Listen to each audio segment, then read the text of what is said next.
in the Islamic history of the Western Indian Ocean in the 19th and 20th centuries. Her work has mainly focused on various forms of religious change, as well as social and legal and political change. Her work has been mainly based on Arabic sources combined with fieldwork. She has also conducted several projects. The latest one about Islamic manuscripts in East African coast is titled Imprint.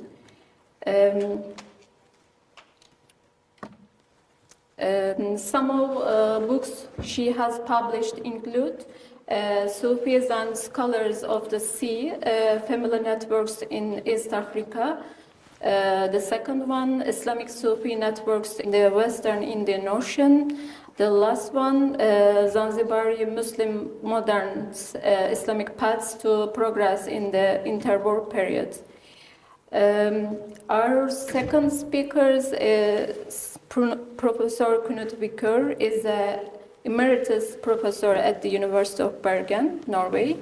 He works on Islamic history, particularly in North and West Africa in the 18th and 19th centuries, and with earlier interests. His first era was the history of Central Sahara. He later studied the history of Sufi brotherhoods, in particular the Senusiyya, and has also written on the history of Islamic law. In all these fields, the focus has been on the social impact and relevance of these aspects of Islamic practice. Some of his published works include Between God and Sultan, A History of Islamic Law, Sufi and Scholar on the Desert Age, Muhammad bin Ali and Al-Sanusi and his Brotherhood, and the last one, the Maghrib since 1800. Before I give the floor to dear Anna and Knut, I would like to briefly mention two important ongoing projects at the University of Bergen. Bergen University has long hosted various research activities on the Middle East, Africa, and Islam. Islamic African Studies has been one of the central themes of research at the Center of Middle East and Africa and Islamic Studies, formerly led by Professor Knut. The center is now a research group led by Professor Anne under the Department of Archaeology, History, Cultural Studies, and Religion. One of the projects conducted at the University of Bergen is Imprint East Africa, Islamic Manuscript, Print and Practice, Textual Adaptations of Coastal East Africa, 1880-2020, conducted by Anna Bank. This project aims to develop a new empirically grounded theory on textual continuities in the manuscript to print period and into the present. The project hopes to create a path for rethinking the historical and ongoing relationship between the presumed dichotomy between tradition and global Islam. A core hypothesis of the Imprint project is that this perceived break between traditional local and modern global Islam must be tested by actual research into not only what Muslims read, but also how they read. The project seeks to answer this question by mapping and documenting the manuscript to print transition along the Swahili coast of East Africa. In the course of this project, we have set up a database containing digital versions of Islamic manuscripts and early printed text, which will be available as open access. The second project, the other ongoing project at the University of Bergen is CanCode, canonization and codification of Islamic legal text. CanCode project, managed by Dr. Eric Houghton, seeks to understand the development of Islamic law in frames of local context. The project studies processes of change in Islamic legal text by starting with two terms or concepts, canonization and codification. The project covers four empirical regions. The first one, pre-modern and colonial Swahili coast. The second one, modern contemporary Scandinavia. The third one, pre-modern Zaydi Yemen. And the last one, modern Egypt and Israel. Now, I'll give the floor first to Anna and then to Knut. They will each have 40 minutes to speak, and this will be followed by an question and answer session. Yes, Anna, the floor is Thank you. yours. Kübra, can you please make it in such a way that my presentation is there? Is my mic on? Is this one on as well? Yeah, it's Oh, okay.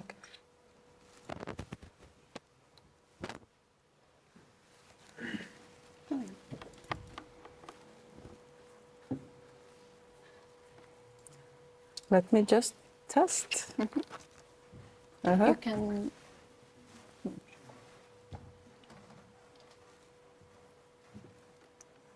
Yes.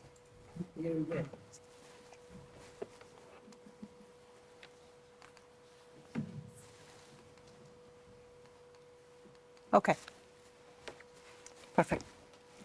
Thank you very much, dear Kübra, and thank you for bringing us to İSAM. It is indeed an honor and a pleasure to be here for the first time, and we are very much appreciating the hospitality and to make your acquaintance, all of you. And I want to add that it's indeed an honor and a pleasure for us to have Hatice Kübra Nugay with us. I hope that was the correct pronunciation. Okay, I'm going to sit here because I need to read from the screen and move from the screen. So thank you for organizing again. And what I will do today is, in fact, to give a little summary of the mPrint project that Kübra mentioned, and try to argue what do we see in this perceived reform when we actually look at the manuscript to print transition, when we map it and document it. Yeah. So this is the outline of the talk. It will be, first I will say a few words of Islam and Sufism in East Africa, because I assume maybe not everybody is very familiar with it. Then an update on the current state of research on 19th and 20th century reformism in the region. Then thirdly, and this is going to be perhaps also a little bit theoretical, what can we actually deduce when we do look at the corpus, the way we have documented it now? And I'm trying to make an argument to saying that maybe there wasn't such a break after all, that there is a high level of continuity.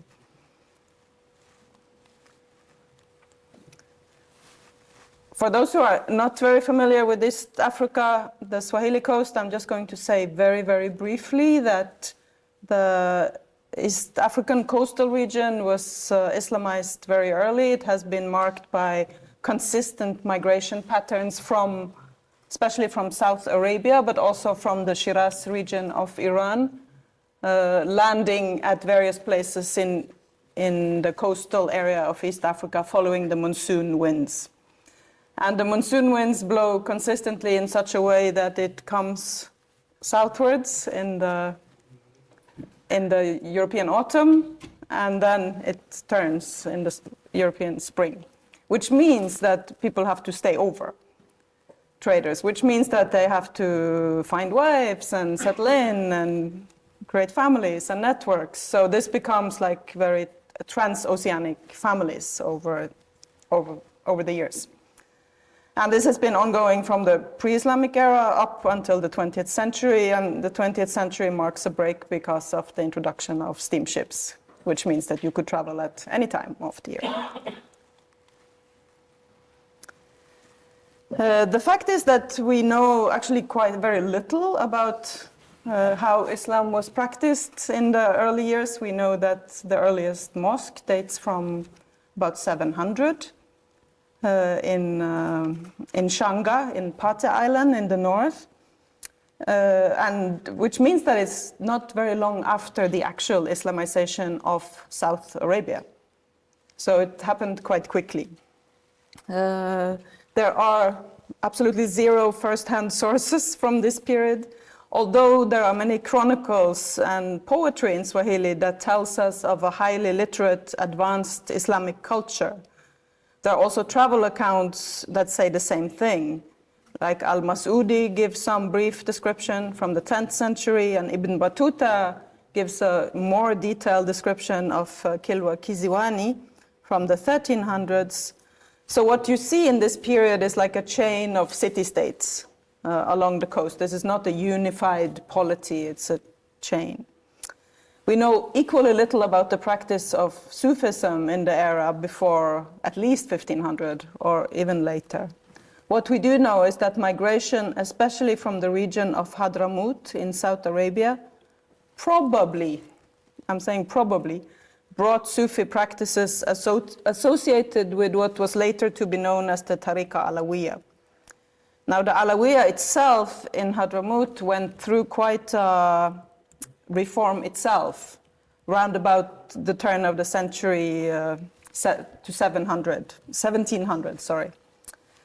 making it less of a kind of family order and more associated with a set of teaching and a very explicit dawah orientation, like opening.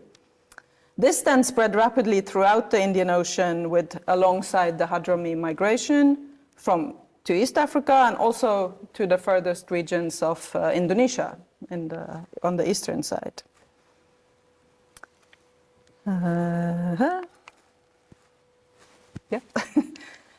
Turning now to the 19th century, which is, of course, the period when the manuscript to print transition starts. I'm mentioning this just because this is a period of very significant change in East Africa, and that change comes with what is known as the Omani period. Of course, there have been many Omani migrants before in East Africa. That was nothing new. But what we see now with the rise of Said bin Sultan of the Busaidi Omani royal family, turning all attention to East Africa and actually transferring the capital from Muscat to Zanzibar in 1839. This was also a period when slave trade was kind of being outlawed by European and particularly British colonial power. So the transfer of the capital to Zanzibar meant domestication of slavery and production for export.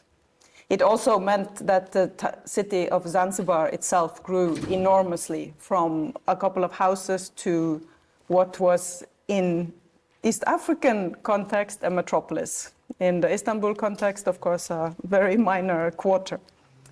It also meant that it became much more multi-ethnic and multinational. There were Indian merchants, there were merchant houses from most of the European countries, even US merchant houses. So the 19th century saw East Africa with a very rapid integration into the global and increasingly colonial economy. Another important aspect of this is, of course, a rapid introduction into the globalized Islamic discourse, which is connected with the emergence of print. From the last decades of the 19th century, we find the Western Indian Ocean suddenly booming with the circulation of printed Islamic books. Many of them from Egypt, but many also from India and even further afield from Indonesia. We also start to see how East African Muslim intellectuals have their own works printed in Egypt especially, but also in Mecca.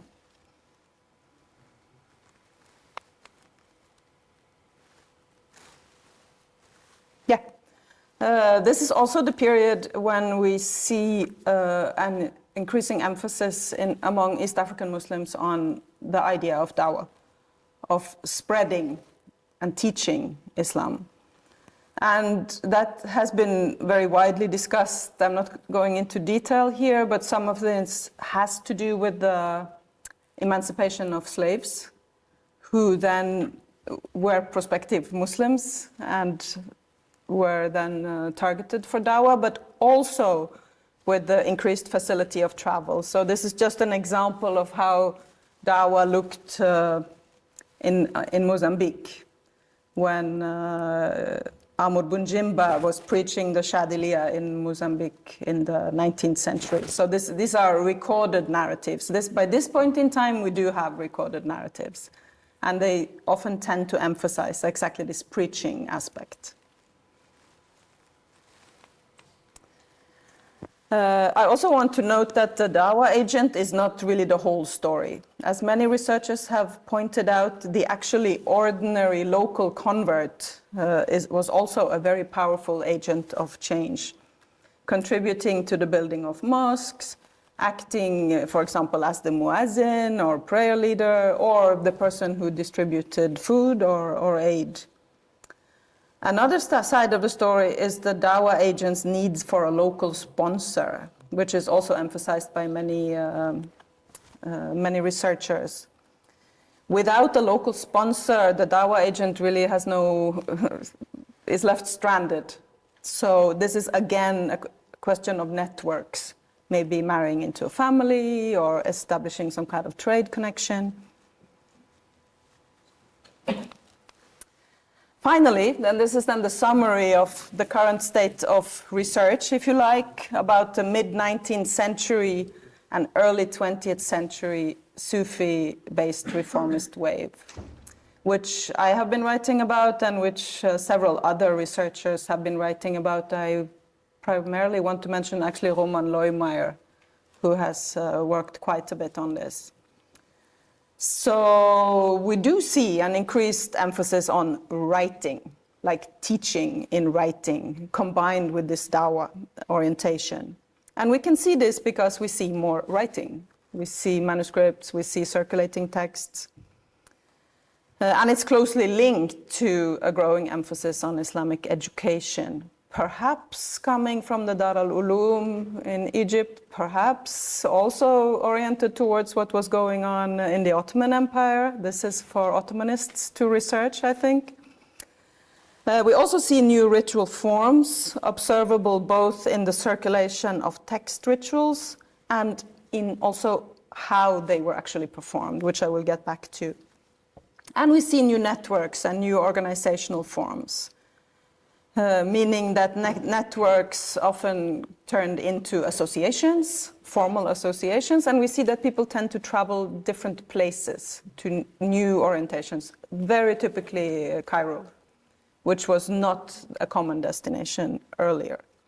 We also see the establishment of schools rather than just mosques and traditional halakas.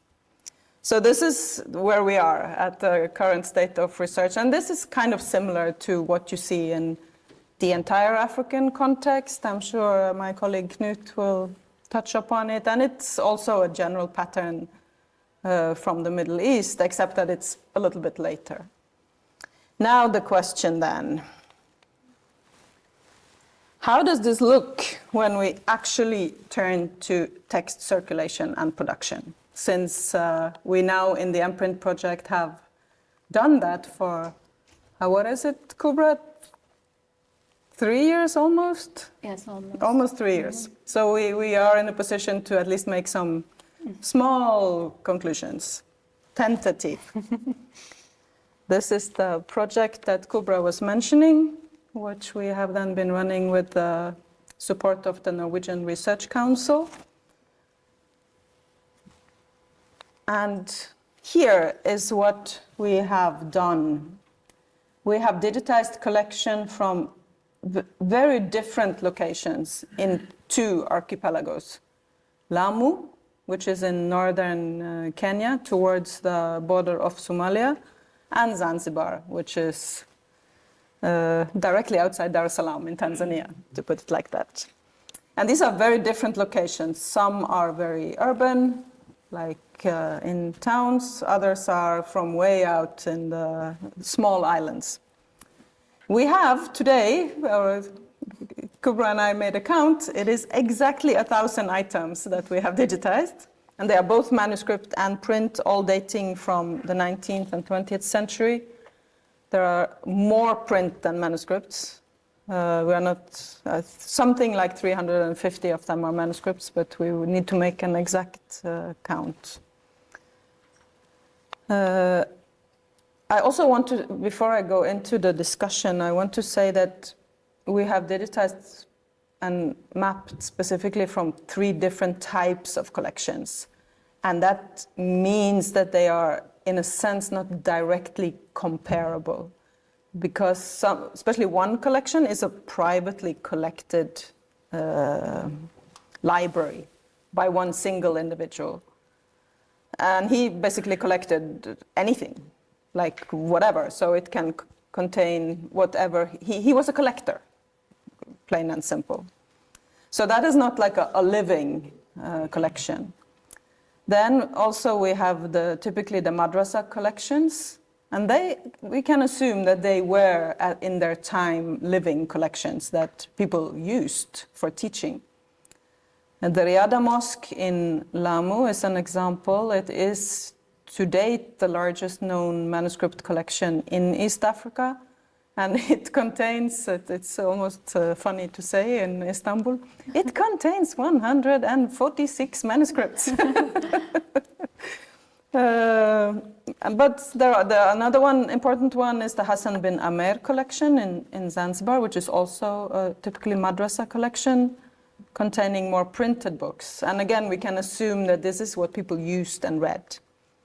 Then quite a lot of our samples come simply from family collections, like individuals who have inherited these texts somehow. So in that sense, they are not exactly comparable. We can't make the same conclusions from them, but in total, we can say something about what circulated, at least. I'm not going to go into very much detail about the manuscript corpus, but I can just say very briefly what signifies the East African manuscript corpus is that it's very, very recent. In fact, we only know 2 that are older than 1800, maybe 3. There are some we are in doubt, but basically it's from the 1800 and upwards. This has to do with many reasons, primarily because East Africa is a hot and humid climate, so paper will disappear. It is not a question, it will. And it also has to do with the quality of paper, which increased in the 1800s.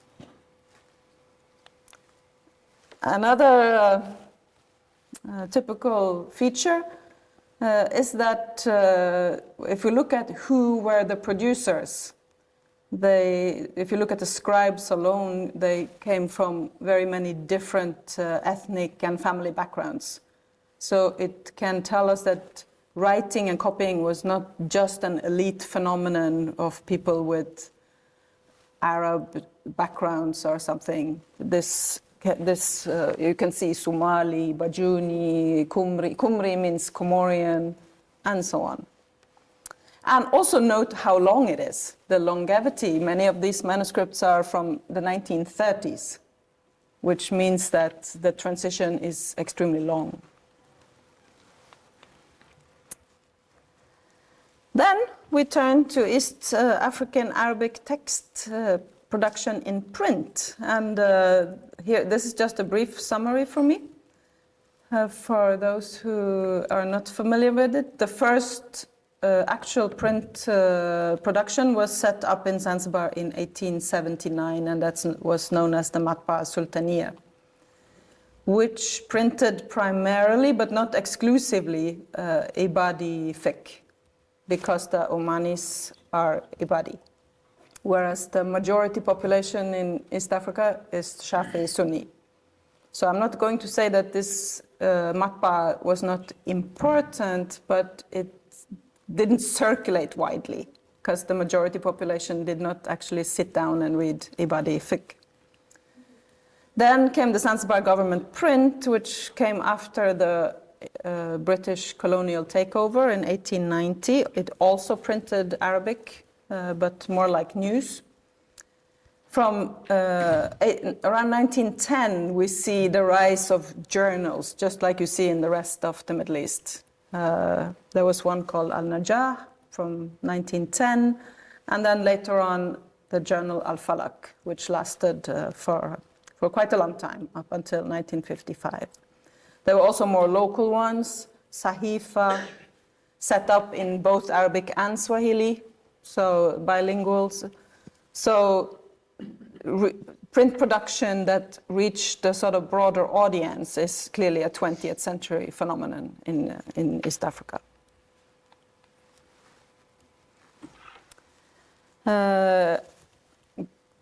When we see the rise of circulation of print, we also see where the books came from. And it's quite clear that Cairo was an extremely important place for where people got their books from. I'm still curious how exactly they got their book from. Like, was it like an Amazon you could order, or how did it work exactly? I'm still wondering about this. But you see the rise of what I like to call specialized libraries. I've studied the library of one person, Burhan Mekelle, who lived from 1884 to 1949. And out of the 27 titles that we know for sure are his, 19 of them are from Cairo, and at least 10 of them are by Al-Halabi printers in Cairo. This is very specialized, this library, because Burhan Mekelle was an Arabic language teacher, so the majority of his books deal with how to teach Arabic. They are lugha and grammar, and so they are clearly books that he would sit and read by himself to learn how to be a better Arabic teacher.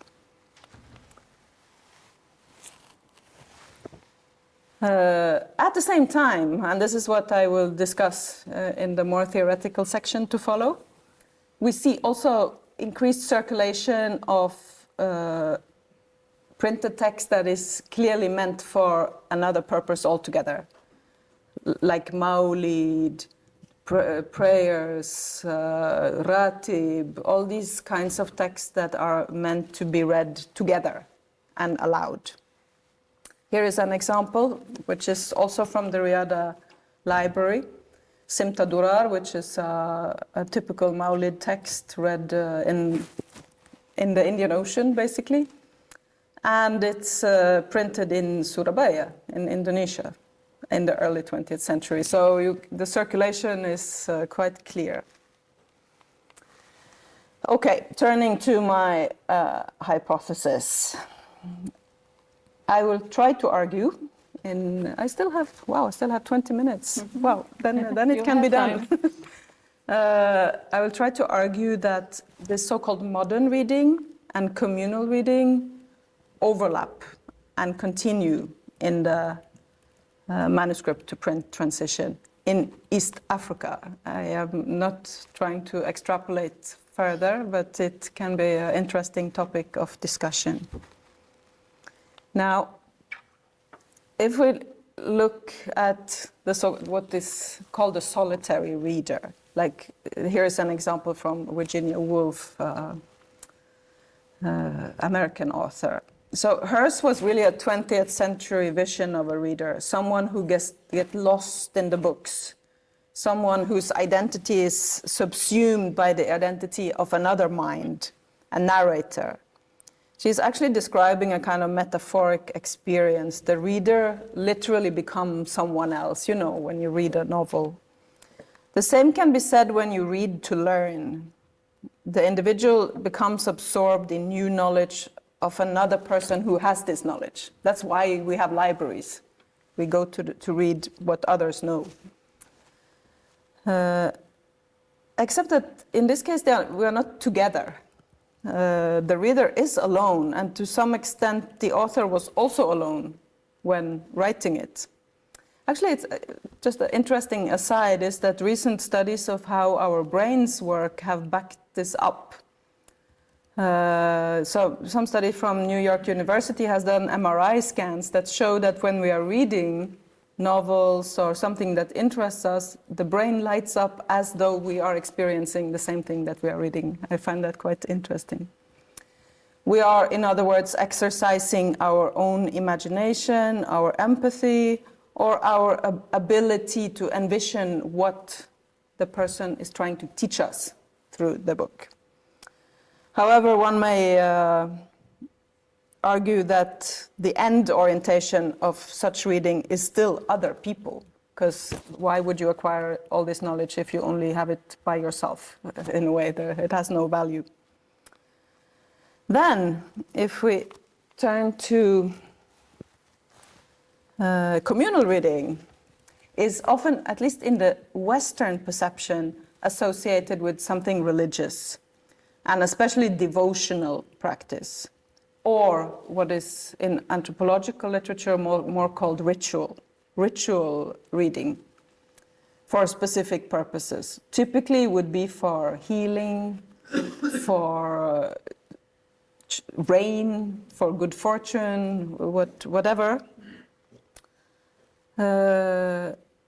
For example, here, I'm not going to show the video, but this is a reading of the Buddha, Kasirata Buddha, which is, as I'm sure many of you are familiar with, authored in the 20th century in Egypt, and since translated and reformulated countless of times. As I'm sure you also know, the author, according to the legend, suffered some kind of paralysis, and he felt very frightened, and he turned to praising the Prophet and found himself cured. So the story about the poem's origin has linked its recitation to all types of healing, be that physical, physiological, or social, also to heal the community. And it has been recited, and throughout the Islamic world. I'm not going to say ever since, because I really don't know, but for a very long time. In fact, the Buddha is often ranked among the most recited poems in the world. One may even say it has, at least in some circle, almost like pop cultural status through the massive amount of renditions on social media like TikTok, YouTube, WhatsApp groups, and so on. So clearly, coming together and reading communally brings to the audience something that each individual reader could not achieve by sitting at home and reading it by him or herself, or under a tree, as we saw in the previous picture. It is, in other words, meaning-making in progress. But what kind of meaning can vary over space and time? It can vary with the participants and the audience, with the language of the audience, and the gender composition of the audience, and the socio-political composition.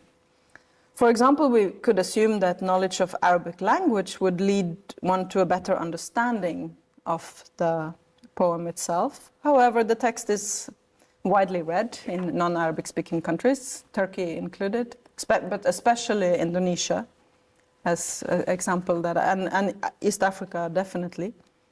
It is recited in Arabic, despite the fact that thousands of similar ones have been composed in Swahili, Bahasa Indonesia, and many others, and including many European languages. Finally, the meaning can be adapted by the selection of verses. These are details, I'm not going to go into it, but which verses are chosen for recitation is dependent on the meaning that both the organizers, in this case the authority, wish to produce, and not least the audience, whose needs and preferences will also factor in.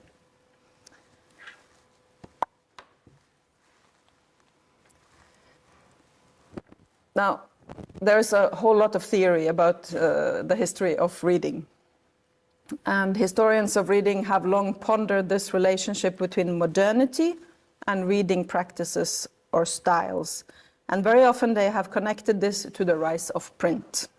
This has been like automatic connection. How this shifted the reader's responses to text beyond more practical issues about how cheap was cheaper and it could reach more people more quickly and so on. In other words, historians and anthropologists of reading have, in the past decades, been increasingly concerned about the readers receiving the material rather than the presses who publish them. I'm going to say very briefly, there. Of course, this has the whole Islamic parallel, as all of you are very well aware of. The associated emphasis on individual reading was most powerfully voiced, for example, in the journal Al-Manar between 1897 and 1936, edited by Rashid Rida.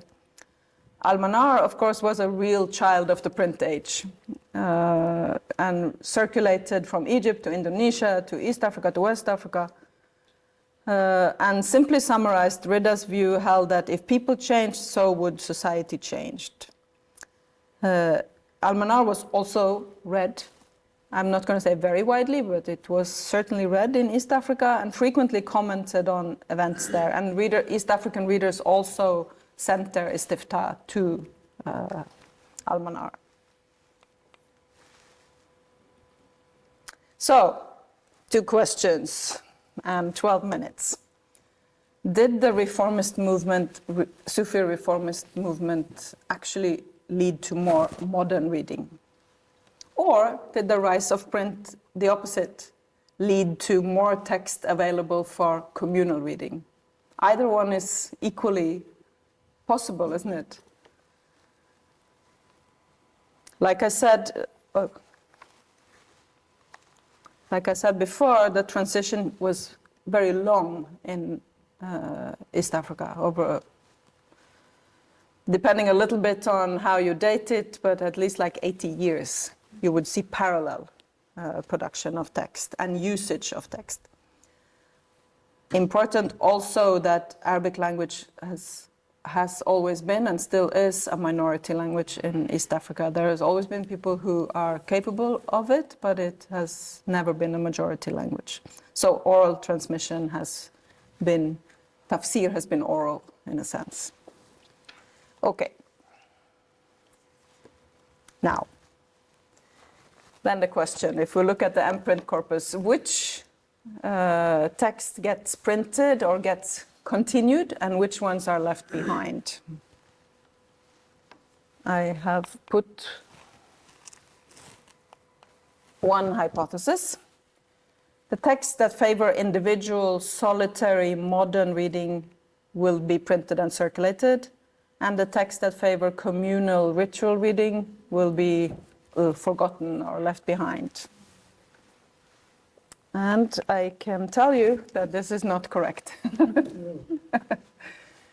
At least from what we see in the corpus now. We are not complete yet, but I can show you this one. This is from the Riyadh collection in Lamu. So these are all manuscripts, and they date from between 1850 to 1950, which is very late for manuscript production. And you will see here that devotional text has a very high proportion. Maulidi, Ratib, Dua collections, poetry for recitation and protection, Buddha, all these things. Whereas, for example, fiqh, as you can see, is quite low at 15%. And this is in a teaching institution, a formal madrasa. Tasawwuf, quite high. We can also see that language-related nahu is here at 8.6, which is also quite low, I would say. Then, if we turn to the Malim Idris collection, which is a more modern collection, this is from Zanzibar. This is a combination of manuscript and print. This would actually look different today, Kübra, if we put in all the other manuscripts. But yes, not. But it would look slightly different, but not completely. Here we see that language-related disciplines have increased very much. which we can interpret as an interest in actually learning Arabic, not just reciting, but learning to understand. But still, fiqh is quite low, and what is here called others also has a lot of poetry in it. We haven't done the actual very detailed cataloging there, but you still see that Mawlid, Mad, Dhikr, all these kinds of texts, Qasida, all of them are still quite high. Interestingly, and this one Kübra just made for me last week, or did the calculations, this is the most modern collection that we have. This is from the Hassan bin Amir collection, combined with two others. And these are majority print, or I think they're almost exclusively print, and they are dating up to the 1950s, even 60s. And here we see a little change. We see a very strong rise of fiqh texts. But we also see that there are still Mawlid, Qasida, and you must imagine this in parallel with the previous slide. So it's not like it's a clear-cut picture at all, although it seems to be, at least in this particular collection, quite a stronger emphasis on teaching of fiqh compared to the Riyada, where the emphasis seemed to be almost, not exclusively, but very heavy on all kinds of madih kind of text. So I'm going to make, just to make you more confused, I'm going to make 4 conclusions. The first conclusion is quite clear. It seems that both went into print. We see that very clearly. It's not like these communal texts died out and disappeared with print. On the contrary, they make up this submerged continent of cheap little booklets that people would carry around, read. They would be used in all the communal settings like Mawlidis and others. Then, my conclusion number 2, which is where we are still going, it seems that fiqh texts are more higher represented as the 20th century progressed, which I'm not sure how to interpret. Maybe that it has to do with the increasing complexity of statehood in East Africa and the East African coast, but also maybe an increasing emphasis on like personal akhlaq, and that you individually can know these things. This we have to debate a little bit more. And finally, now this is the third conclusion. I call it the double-sided print, because it seems that the increased circulation of printed Arabic material in East Africa came first and foremost, yes, as I have said, from Cairo. And it developed a reading habit where a certain segment of the population, at least, developed libraries where they would read, just in the same way that we are reading.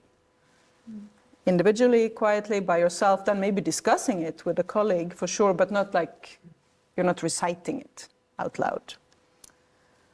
Whereas we also see actually an increase in mass distribution of texts that are primarily intended for communal reading or performance, often associated with Sufi practices or traditional practices. So in other words, communal reading is also modern or is also printed. The fact that we have not seen them before is because the printed version of these texts for recital were often made on very cheap material, like flimsy. They are not bound, they are not beautiful in any way. They were printed really for use. Thus, also they are not kept in the big libraries. They are not in Al-Azhar library or any of the other big famous libraries. They were used, they were disintegrated, and they disappeared. This is an argument, not a fact. Then finally, to move to my conclusion number 4, the Sufi reform that I presented to you as where we are at the stage of research was not like a full transition to modern, individual, personalized, entirely you, yourself and your relationship to the creator, but it retained the element of communal reading, communal practices, and the effects of communal reading, whether it be for healing or any other purpose, and made use of print exactly for this purpose. Again, this is an argument, not a fact. So I thank you for your attention.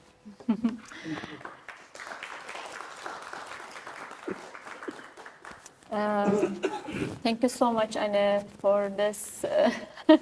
Yes, you are perfect. For this inspiring presentations. I think you will have many questions. Now we have the pleasure of welcoming Professor Knut to present. Yes, please. Shall I make Knut? You can use this part if you want. Okay. I guess It is better for you? for me, Okay. Istanbul, is this one Yes, yours, exactly. Knut?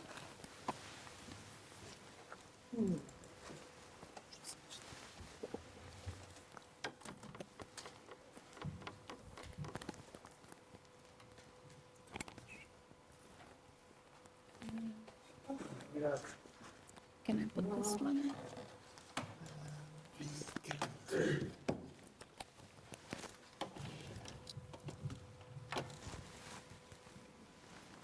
is this one that is? This one. Just a minute. Just a minute. That's all? I think so. Here, sorry. Oh, yes.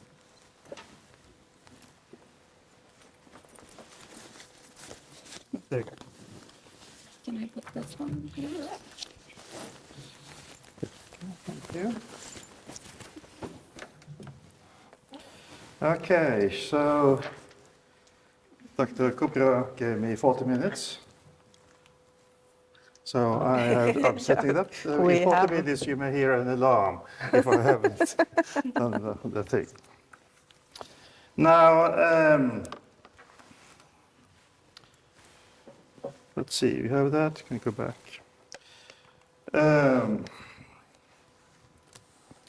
My paper or my presentation is going to be more superficial than a very academic one by Professor Anna.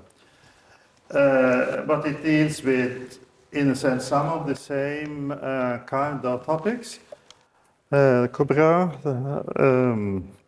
started off by presenting the two research projects of we have going in Bergen, and Anna is the head of one, and mine is kind of connected to the other one, which has to do with the transition from pre-modern to modern, what happens in Islamic law with modernity.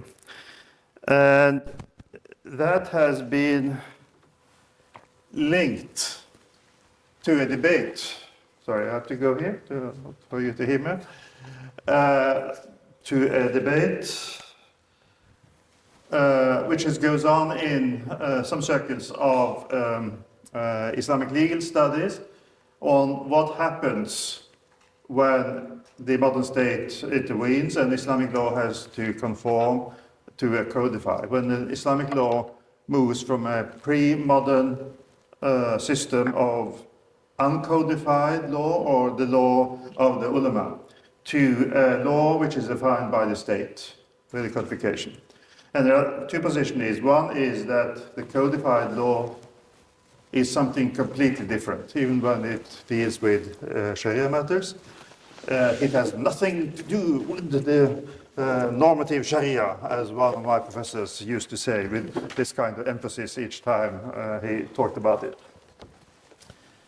And the other view is that, in fact, the continuity is much stronger.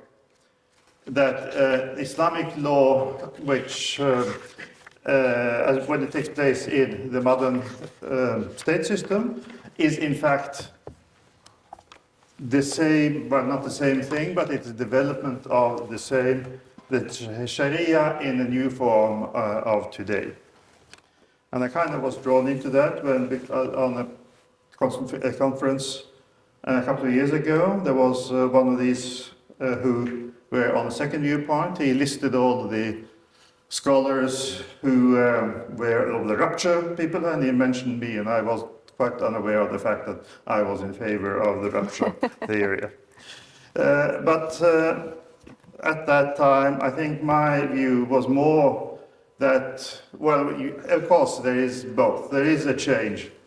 And what I think is the most important thing of change that happens in the colonial period or to the colonial era isn't the form of the law, but the fact that you have new sources of reference. Like you have the Qanun, which is a sort of early codification in the Ottoman Empire, but the Qanun, the Siyasa, and so on, are all based on the idea that it should have its ultimate source in the divine revelation. And what happens with Tanzimat, with modernity in colonial forms, is that you have other sources of legitimacy for the laws, like natural law or human rights law in the modern period, which have nothing to do with, doesn't link necessarily with the divine revelation. So that is a point of rupture or a point of change.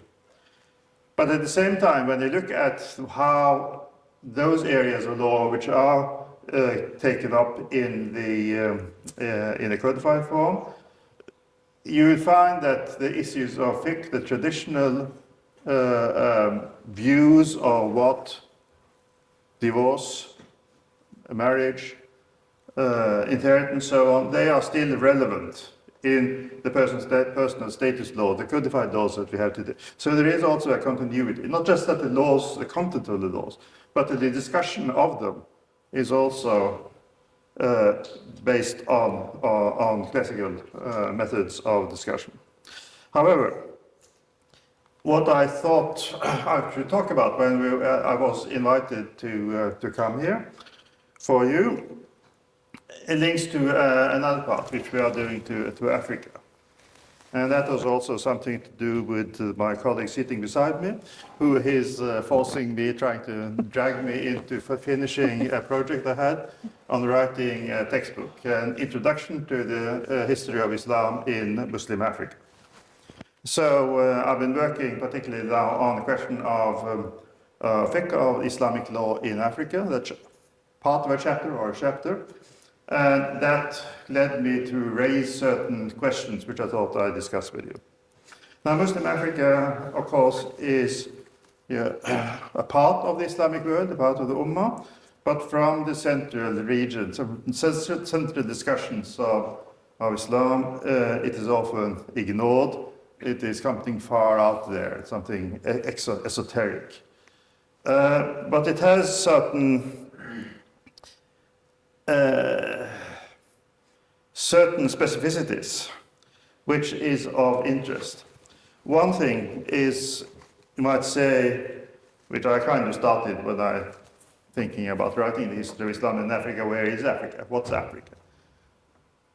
Actually, you can't see Africa unless you are in a spaceship.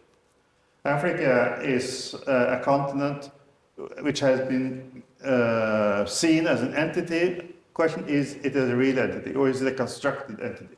I think it is a constructed concept, the fact that everything from Tangiers in the north to Cape Town in the south is completely different from whatever you have in Asia or elsewhere.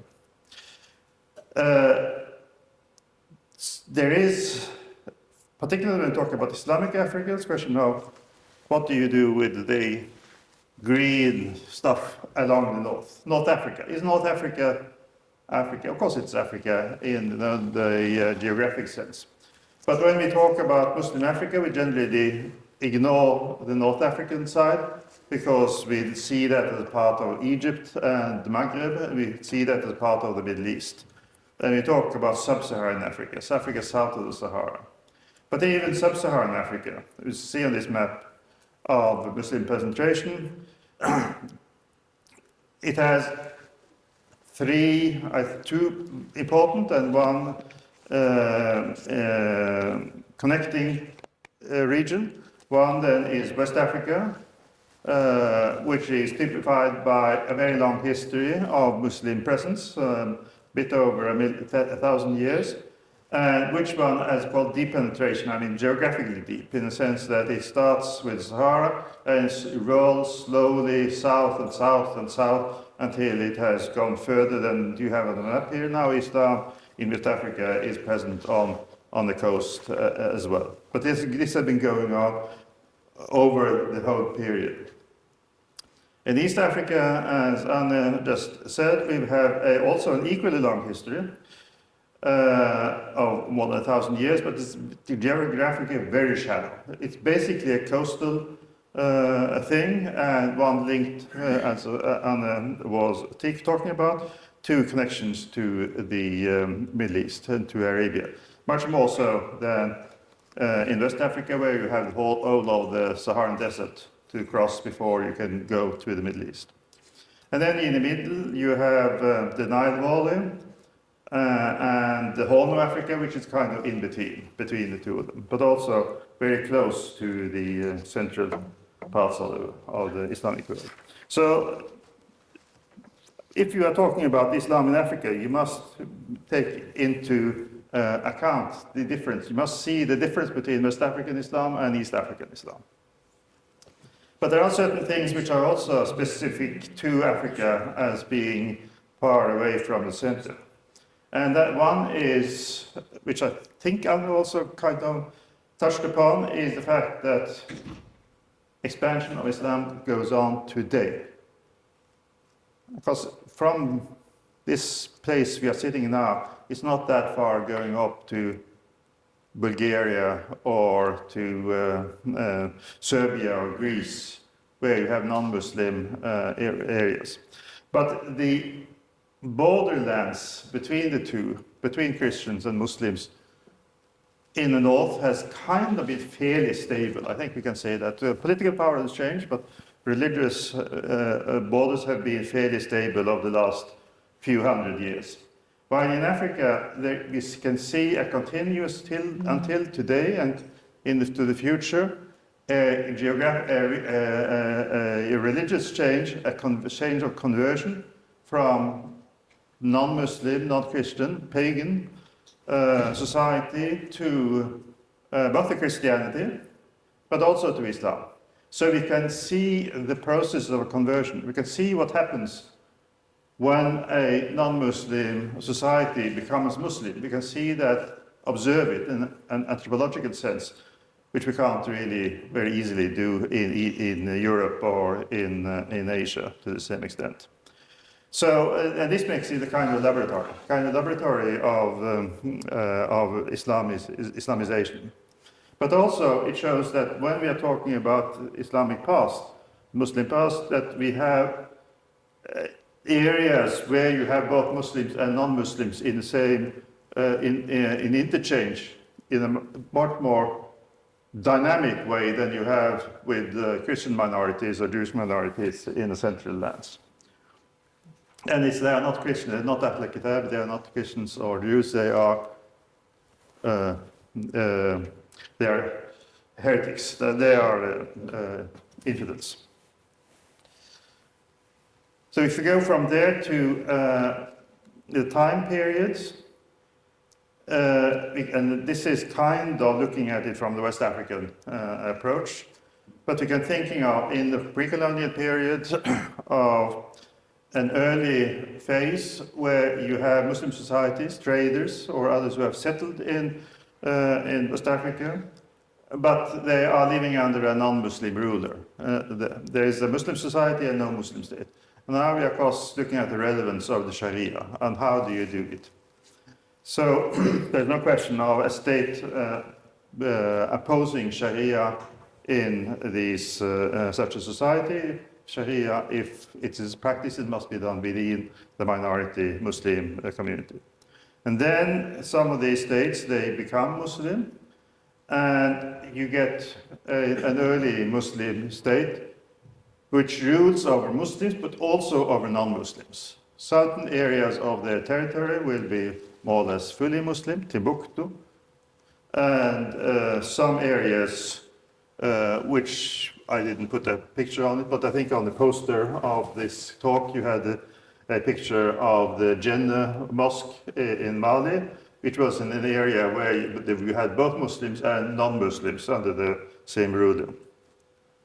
And then in the 19th century in West Africa, you have a reform movement, the so-called jihads movements, which had its object partly to Islamize areas which were actually pagan, to spread Islam, but primarily to Islamize in the sense of making these early Muslim kingdoms properly Muslim, introduce Sharia, and have a deeper understanding of the Sharia. In a colonial state, then, the British and the French are dominant, and they have what they do with the legal system is some similarities, but also the British one is basically based on the overriding ambition of not spending any penny more than you have to, save money. That's the basic for what's called indirect rule, is that it's much cheaper to let the natives do them things the way they did, and then the British can sit on top and make sure that it doesn't become too bad. And of course, for the French model, which has a bit of the same actually, but still they are more intent of trying to frankify things and to put in French people to rule.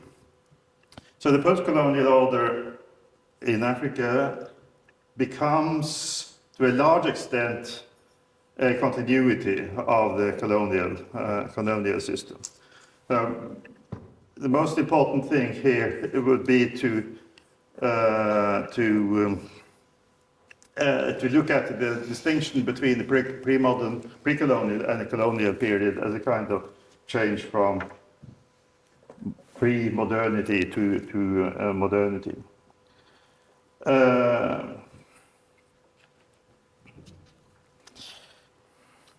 Now,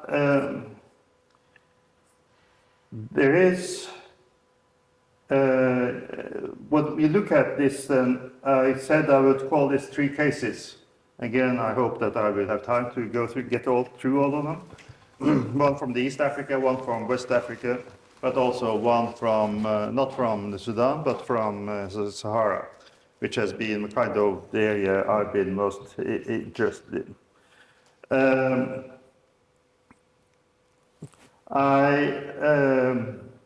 And that is not based on my own research. I'm writing a textbook, right? So I'm mostly trying to figure out what is existing state of knowledge. Apart from that, that's why I threw in the Saharan one, because that's actually based on my own reading of some sources from Central Sahara, from Western Sahara.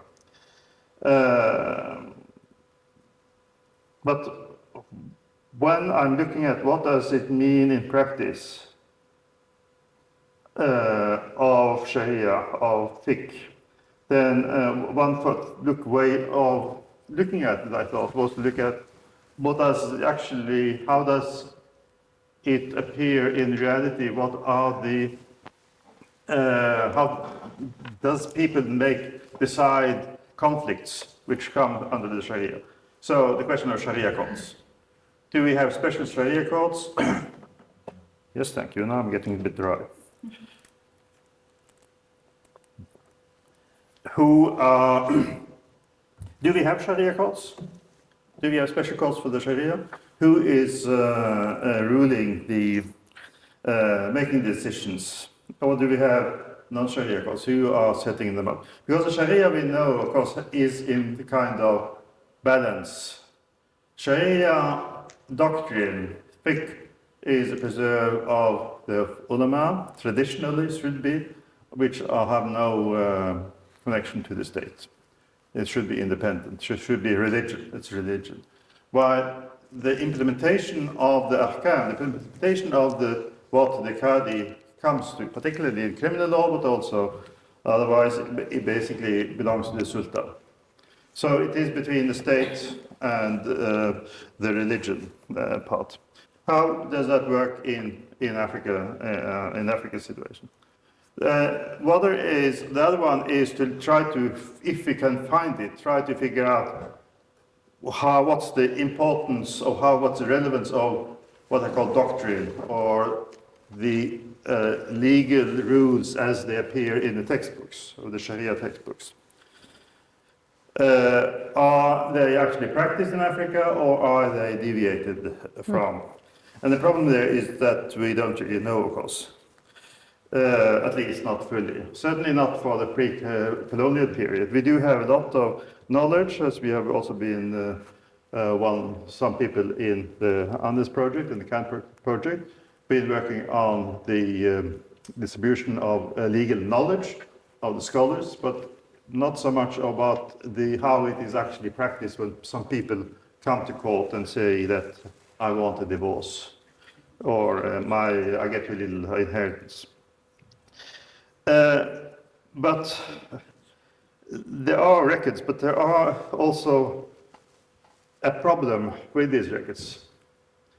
We have some records from the colonial period, but there we see often that they appear to contravene what we think of as doctrinal law.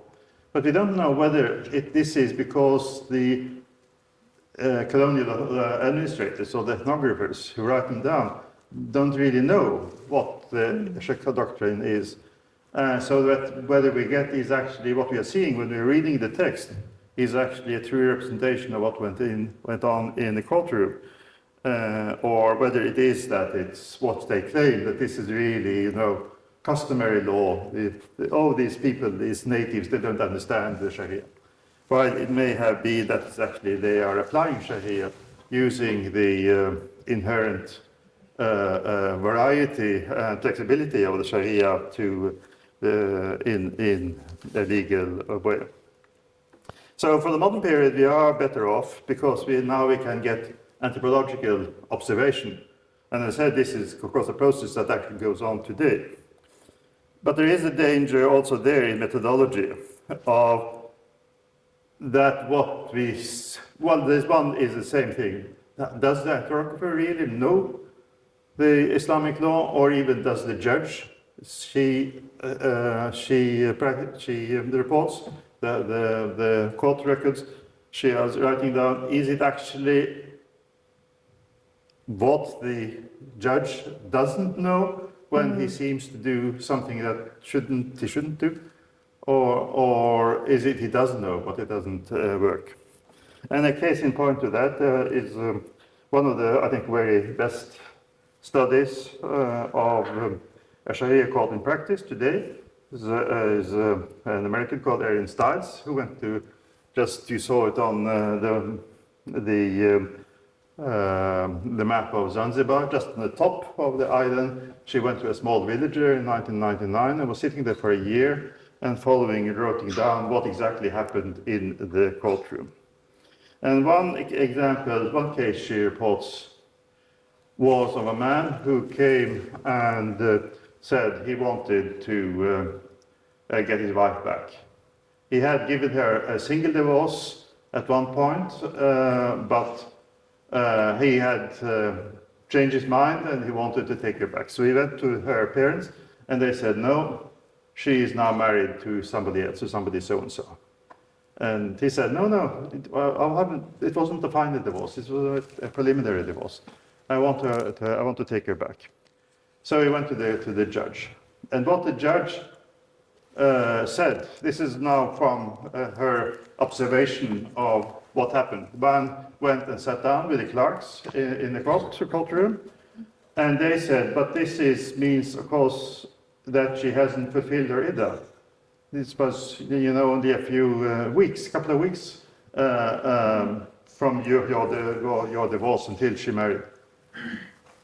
So that means that this is an illegal marriage she has constructed, and that she is a criminal. But if we write that down, if we put that down in a claim, that means that it becomes a question not of family law, but of criminal law.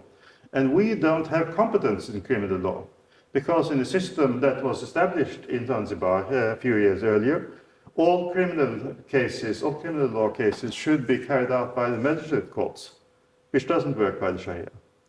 So that meant that if they did that, then there was no way he would get his wife back. The question was whether she would go to prison or not, or get some other sentence. But what his aim of getting his wife back would not have been fulfilled. So they ignored it when they wrote the claim, the formal claim, the written claim, which was again went into the record. They just said that he had divorced his wife singly and she had married again, but now he wanted her back. And she didn't, the fact that of the iddah was not mentioned at all. And that if we had simply had that record to work from, we would have said, but these stupid clerks, they didn't see that this was really a crime. That they should have put her in, given her a sentence. But it wasn't that they didn't know. It was that they wanted to avoid have a situation where they would have to let that case go to somebody else. And she calls this a textualization. That's why I put that. To take the case of reality and put it into a textual form in a claim with, of course, then the report of what went on in the court and so on. So this is a problem even today, our method of misunderstanding what goes on, because we only see what has happened, what's recorded in the text. And it's another problem if we transfer this to the pre-colonial past, because we can say, okay, these and these are things. I'm going to still, I have a few minutes to look at some cases to see that what we think are customary today is customary practices which has intervened into Sharia case. And so we say this is the tradition, this is the continuing tradition has lived on. But it doesn't have to be that. It can simply be that what we are seeing is a situation which is new, which is a social situation, in the case, the situation of the division of law cases in Zanzibar after the revolution in the 1980s, I think it was. 64. Yes, but the legal, The separation. They had several versions of it. But anyway, the current situation forced them to do certain things which we can then say, okay, this is what the way it was in the 17th century or 16th century. And we don't know, we're just guessing, we're just making assumptions. So that this is a methodological problem. So, try to skip forward.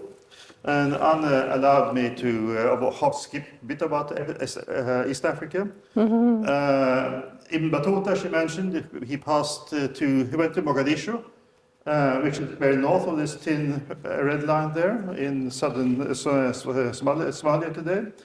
And there he writes quite a bit about being received by the Qadi. So we know there was a Qadi. He was the head of the scholarly community in Mogadishu. And he also mentions briefly that they gave ahkam, they gave rules, but that the sultan, sheikh they call him, dealt with, the Qadi dealt with cases which belonged to Sharia, and the sultan dealt with other cases.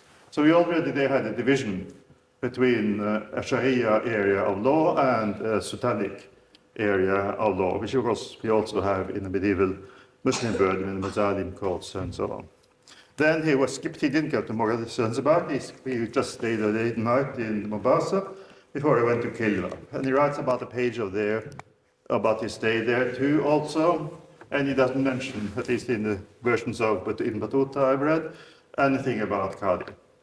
That doesn't mean they didn't have a Qadi, but at least he gives much less importance to that than in Mogadishu, where he writes a lot about the Qadi. So there is a possibility that either the possibility that Khilvat simply didn't have a Qadi. So how does the legal system work in this pre-colonial thing? Now, as I said, we are kind of guessing. But I think from what Anne has also described, is that we see a social stratification among these communities. These are basically on the islands off the coast. Most of these, Lamu, Mogadishu, Zanzibar, and Kilwa, all actually on islands. Between a section of society which was Arab and had close connections to the Arab world, and where you might have more Sharia-based, might have a Qadi who actually dealt with conflicts there. And then you have the Swahili communities. They were all speaking Swahili eventually, but still a community which didn't have that kind of relation to Zanzibar, who were more mixed with African population, who may or may not have had separate ways of resolution conflicts. Maybe not, we don't know. He mentioned then in 1832 that Oman, Sultan Oman, Said bin Sultan, both as his name and his function was a sultan, he just moved the capital of Oman to Zanzibar. And we also know that he said that he established the first Sharia courts in Zanzibar, which gives the kind of implication that there were no specific Sharia courts, although of this long history of Muslim and Arab presence on the coast. But that is, this again, an assumption. It may simply be that he gave it a more stratification. Because clearly when he he took his capital from Muscat in Oman to Zanzibar, he brought with him bureaucracy and stuff which they had there. So he may simply have imported a more stratified, structured Islamic court system than they had before. But certainly there was a change made in 1832 with his thing. And of course, as Anne said, we have this thing that East Africa has a lot of heterogeneity in madhabs. We have the Omani Ibadis, which are few but very important. We have the Shafis, and then we also have Jafari, Shia groups, Jafari and Ismailis. Jafaris and Ismailis, I think we know fairly well that they settled disagreements between them internally. They didn't really go outside if they had to. Then when the British came, they set up a legal system where they they had at least at one level an appeals court, because Anna and I many years ago published a couple of some documents from there. And the impression there was that you had both Ibadi and Shafi judges, and at least in where I saw them, it seemed to be that when the Ibadi judge wrote the report, he made a point of referring to Shafi, reference to Shafi sources. While when the Shafi judge wrote it, he had to refer to the Ibadi. So there was a kind of pan-madhab idea that what they wanted, the result should be something that was acceptable from both madhabs. Then there was a big revolution in 1964, which kind of ruined things for the Arabs. But as I said, we had a situation going on with kind of revolutionary courts at some point, which I don't remember now, but in the 80s or 90s, there was, they abolished everything and they put in revolutionary courts, and then they reverted back to this dual system of magistrate courts and Sharia courts, which I mentioned. No, 9 minutes. I have to vary. There won't be any third case. I'm sorry, I had to skip that.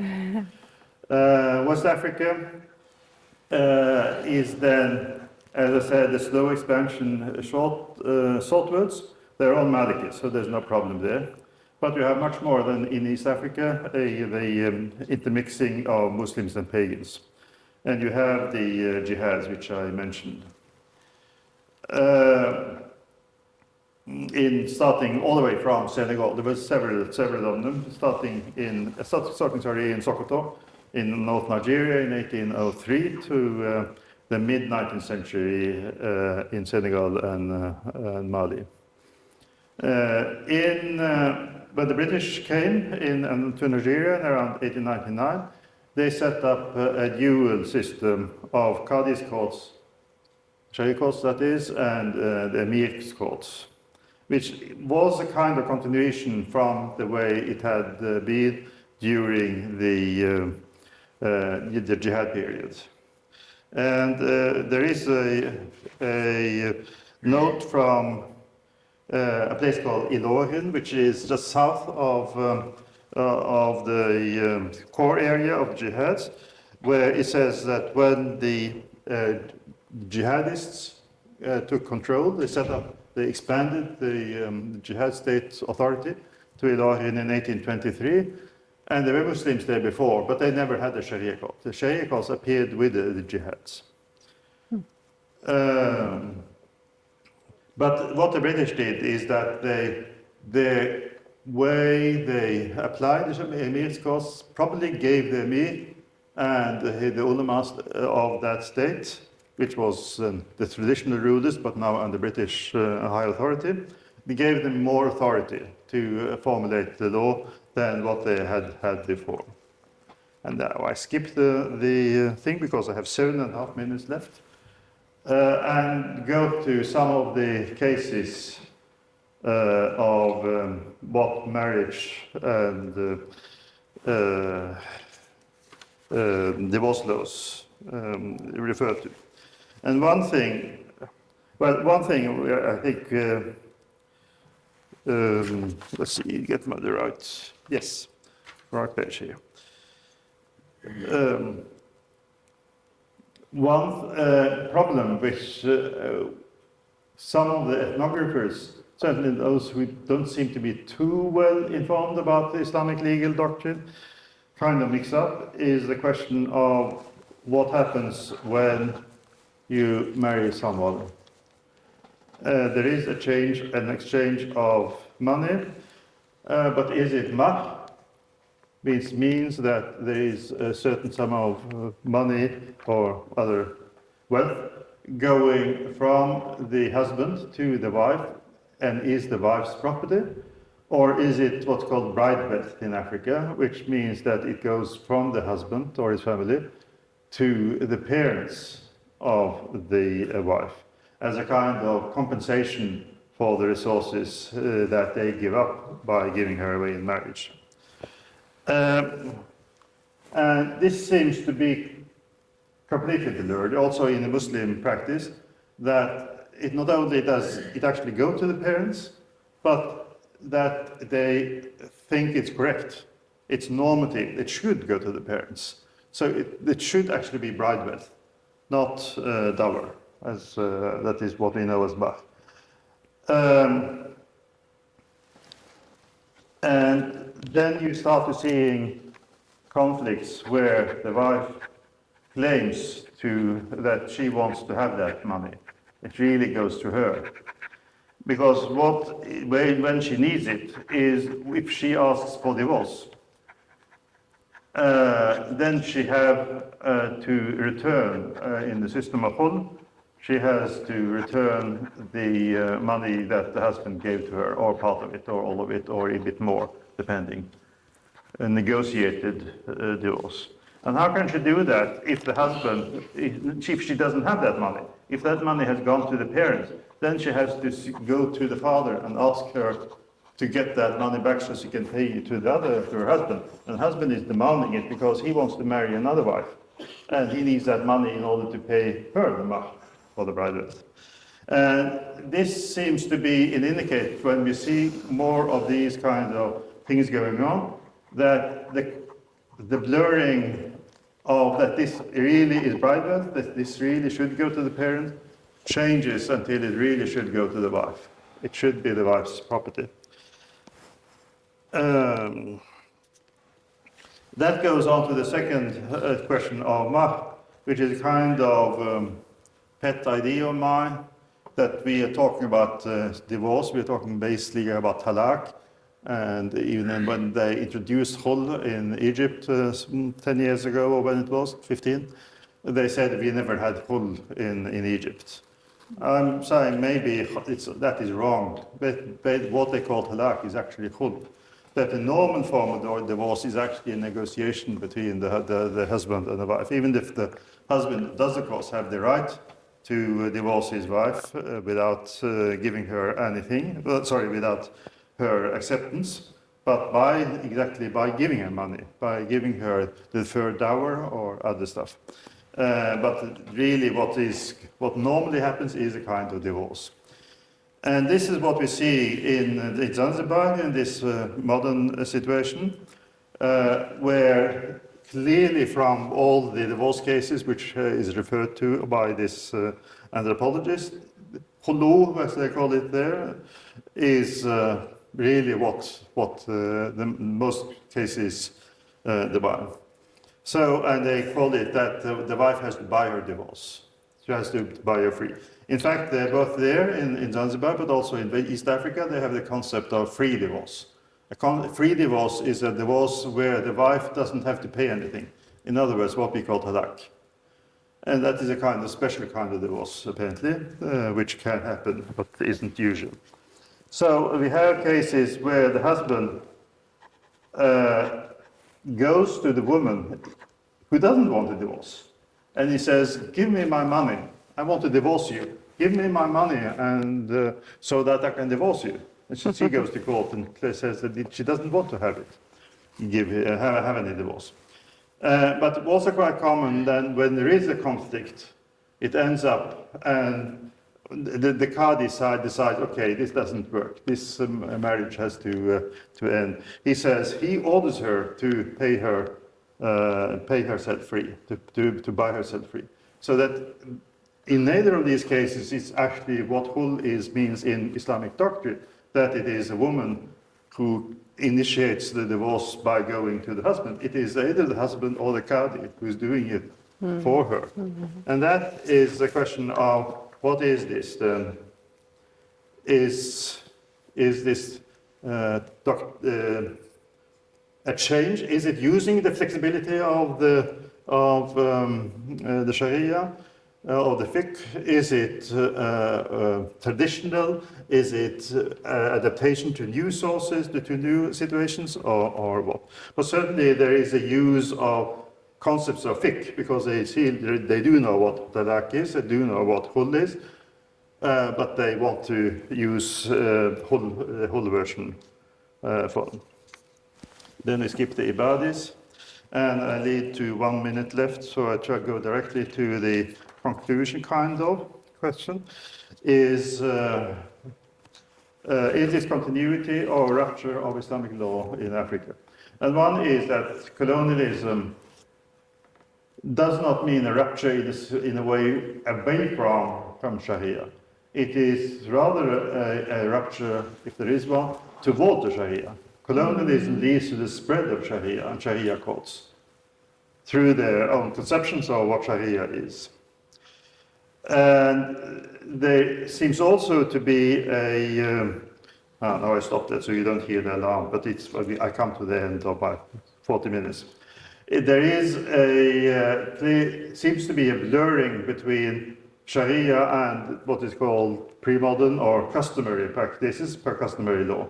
And we might perhaps talk about a hybridization, that the law that is practiced in the Sharia sphere in Africa is a kind of hybrid law, which is both Sharia and something else.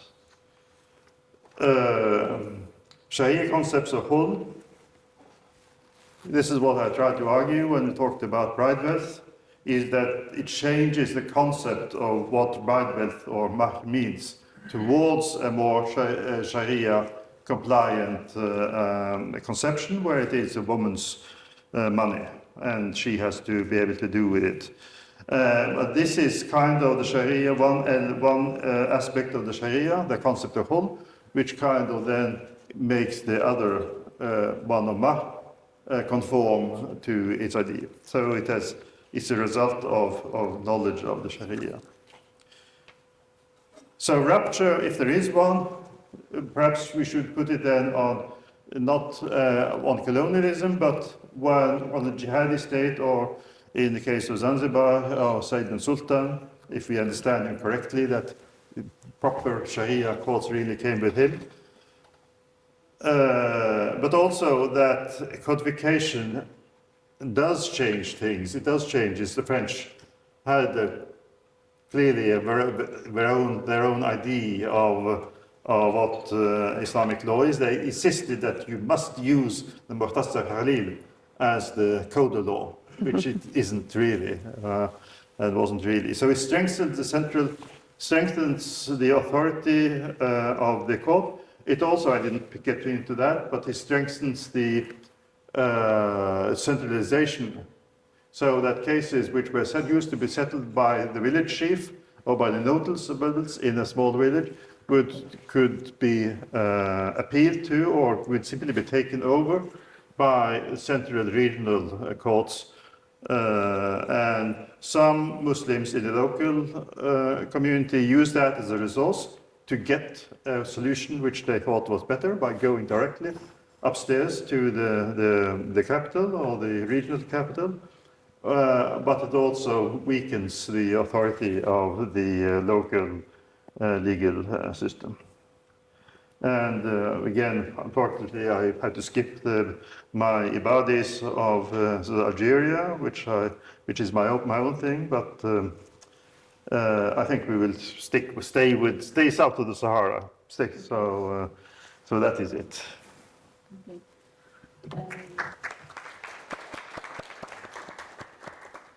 Thank you so much, Knut, for sharing some important perspective on Islamic law on African coast of Africa, all Africa. I think at some point Knut's presentation and Anna's presentation completed each other about how we can read the concrete objects. So now we can open the question and answer session. And those who have a question, please raise your hand and state the name of the person to whom you have a question. And please make your question as briefly as possible. Yes. Is there anyone who would like to start? Yes.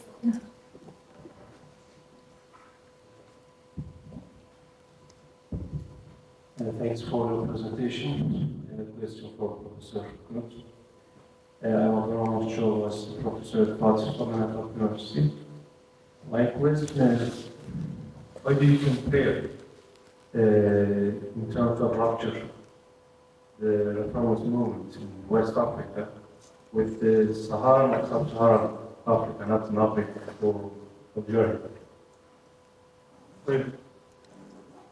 Last sentence. Yeah. My question was, why do you compare the West African reformist jihadist states? You said it's rupture, right? I understand that you are comparing the West African reformist governments, jihadist government, with Sub-Saharan or Saharan Africa or East African government, pre-colonial times, right? As far as I understand. But the question is, why don't you compare it with Maghribi context or Algerian context? Because as you know, Al-Hajj, Umar Tab, he was a student of Muhammad Ghalib. He was Tijani Sheikh, and he studied in Hijaz. So shouldn't be compared with Maghribi or Mauritanian context. It is very interesting because Al-Hajj Umar was the Tijani Sheikh, the Khalifa of Africa, of West Africa, and he was a jihadi, he raised the jihad, And in North Africa, we had the Tijanis who were in a bitter war against the French. And the Tijanis in North Africa, they couldn't care less about the war against the French. So the war against the French, Al-Qadir, he actually he did attack Al-Madi, the center of the Tijani in North Africa, in order to kind of force them to at least to not side with the French. So in the sense that it seems that Al-Hajj al-Umar's political authority and his situation is kind of, well, he is not divorced because he used the Sufi tariqa in order to create his military system. He created, he took all the students who were coming for study Sufism, study the Jahiliyyah, and he established what they call it, the movement called the Talibans, which then became the core of his political movement, his military movement. Yeah, but my question is in terms of legal ruling. Well, the thing is, my point was, why is that so different? And the difference is that in West Africa there were no acceptable Muslim state. While for Ahmad Tijani and the Tijanis in North Africa, they had the Ottomans in Nigeria and they had the Moroccan Sultan, so they already had, there was no emptiness. In West Africa there was a kind of, what we call it, a lacuna of Muslim statehood, because he didn't recognize those states which were there. Well, so that meant that he had to do these things to do this. But in North Africa, that wasn't either necessary or it was blocked. Maybe, and this has to do with the thing I said that I would mean that when Ahmad al-Hajj became a jihadi, he used the Sufi system as a resource. But it wasn't because he was a jihadi. We didn't force him there. And it's the same thing in, when we have the jihad of Nigeria, which were Qadri if they were anything, but at least they had certain Qadri things. But they were very closely connected on the tariqa side, on the jihad side, but not on the tariqa side. But as you know, before the colonial period, in the South Morocco, close the border of Mauritania, today's Mauritania, there was Nasrids. And in 18th century, in the 18th century, there was Kuntis, Qadris. And both tariqa, they were famous for their hadith studies, Islamic studies. So the legal rulings, the qadis or mahkamas for the region, the West African region, it's south of Morocco and Mauritania and around the Niger Valley. There was the mahkamas all around the region, so the Hajj doesn't bring a new idea or new type of legal ruling, right? Well, but the question is, we don't really know, do we? We don't have records. We know that there was, of course we know that there were scholars, as I said, everybody who studies, and we have what Anne is talking about, the manuscript collections in East Africa, but we have all these manuscript collections in West Africa, in the Sahara, Mid and so on, and they are, of course, have legal documents. So we know that there is a scholarship, we know that there are fuqaha there, but what we don't know is who actually dispenses justice. So Sahara is different from sub-Saharan Africa in the sense that sub-Sahara is a secondary, much more secondary situation where you have the tribes are self-contained. Yeah. So either there is either they have a system where the scholars are have their separate system, have their separate coach or whatever, and or you have a system where it is the tribal leader who does it. And this was what I was doing when I was talking. This thing I skipped when it comes to the Mizar was this special situation with the Badis there, who are Berbers and who are also a separate madhab, who had a dual system, did have a dual system. They had a number of villages, but in each village you had a Jama'ah, which was the kind of, it was tribal in that sense, it was very segregated, it was divided into villages. But they had a Jama'ah, which was a political leadership, and had a Zaba, which were the scholars, the Ibadi scholars. And they worked together, but they also had separate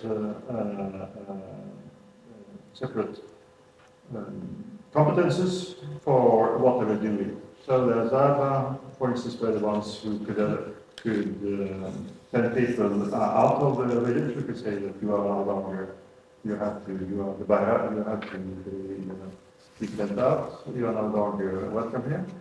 That wasn't for the Jama'ah. But the Jama'ah did kind of political, they had itafakat kind of rules which but that is, but the Mizabis are, of course, very special.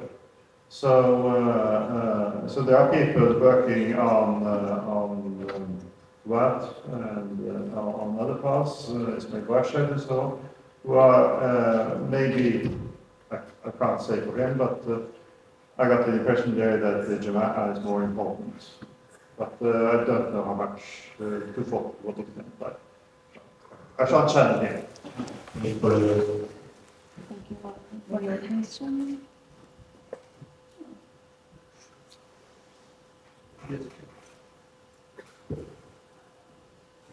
Thank you. Your very interesting presentation. I have two questions. First one goes to you, Professor Bank.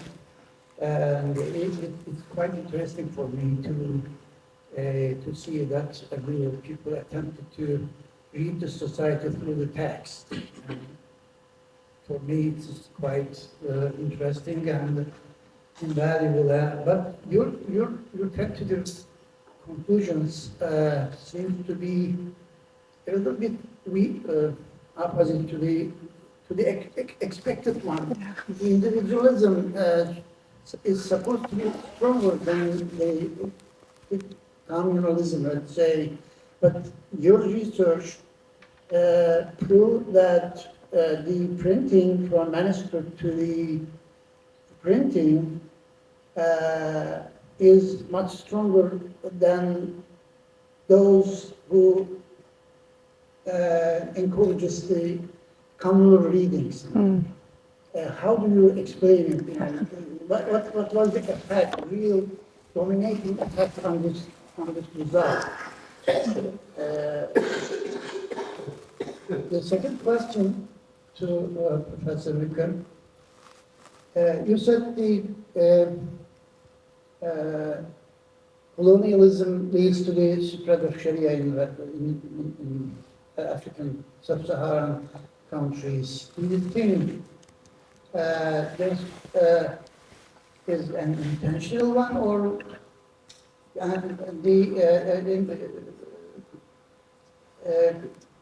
colonialists wanted to not to touch upon the values of the society, particularly in the field of the personal law. Why the spread of Islam is so widespread in the time of the colonialist powers? You know? It's supposed to be opposite. How do you explain it? It's supposed to be opposite. Well, you ask, is it intentional? Yes, I think it is intentional. It was intentional for one thing, that they preferred to have something well organized. They thought that the customary law that was so fluid and impossible to handle could be much better to have something we can, at least we can read the book. We had translated the Muhtasar Khalil, so we know where the situation is.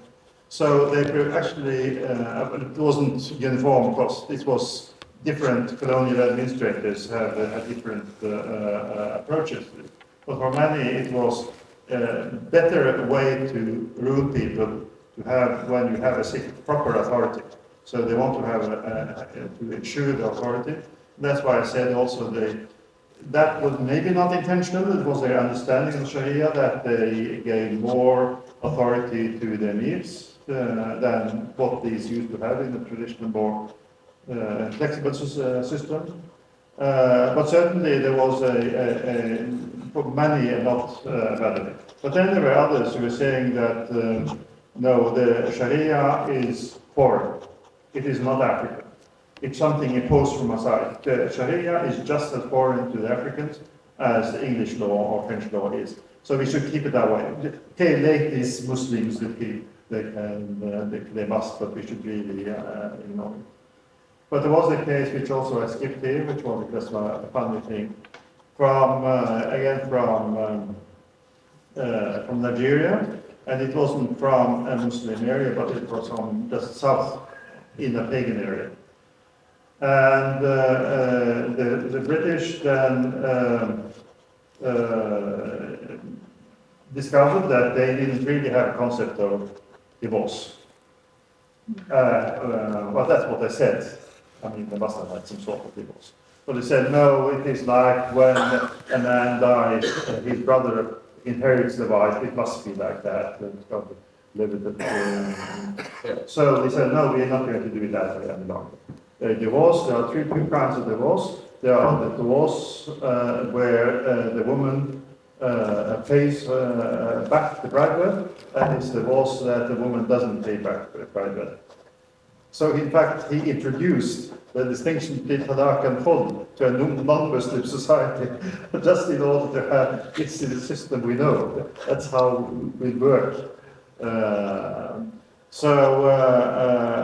as I said, also particularly the British really had this thing that we want to have a light touch, because we don't really want to send out all these colonial administrators if we can't handle it. So leave them have it, and then we make sure that they don't, become so brutal that we can't stand it. Thank you for the question.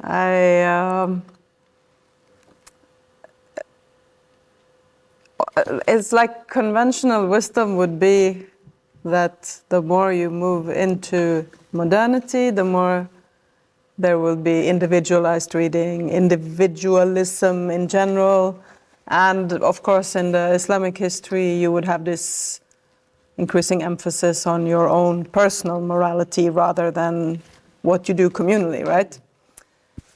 I think I want to answer your question by first of all saying that it goes to the Islamization processes that Knut also describes and that are in fact still ongoing. That really it is the ritual, the performance of ritual that is your entryway into the community. And in Zanzibar this was particularly true during the end of slavery, at the abolition of slavery, because you had a huge population who did not really belong in any way. And here the Sufi orders really came in and acted as kind of pathways. If you participate in the Mawlid and you chant or drum or whatever local variety you would have, that would be how you are part of the community. Then gradually, of course, you become more part of the community to the extent where you could actually go to Sharia courts and stuff. But it starts before that, right? And I know I go quite far in saying that maintaining this in the 20th century is deliberate on behalf of the Sufi orders.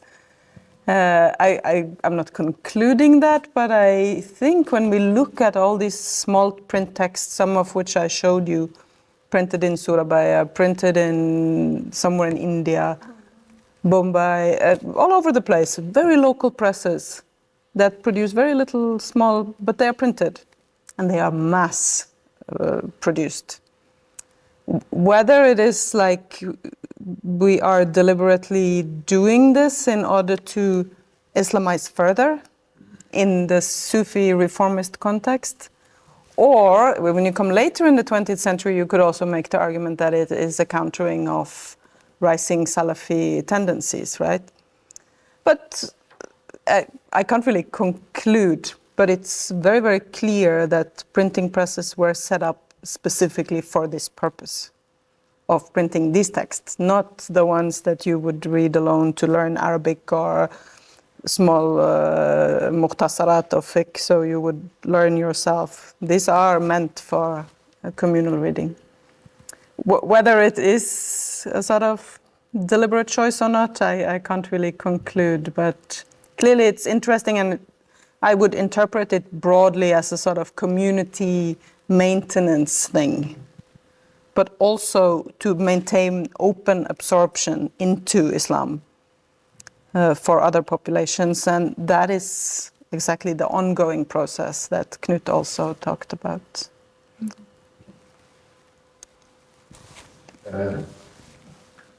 Thank you for your presentation. I would like to ask two questions. One is about İbadiye. There are İbadiyes in Northern Africa. Is there any different reaction from İbadiyes to the colonial, or the Sharia?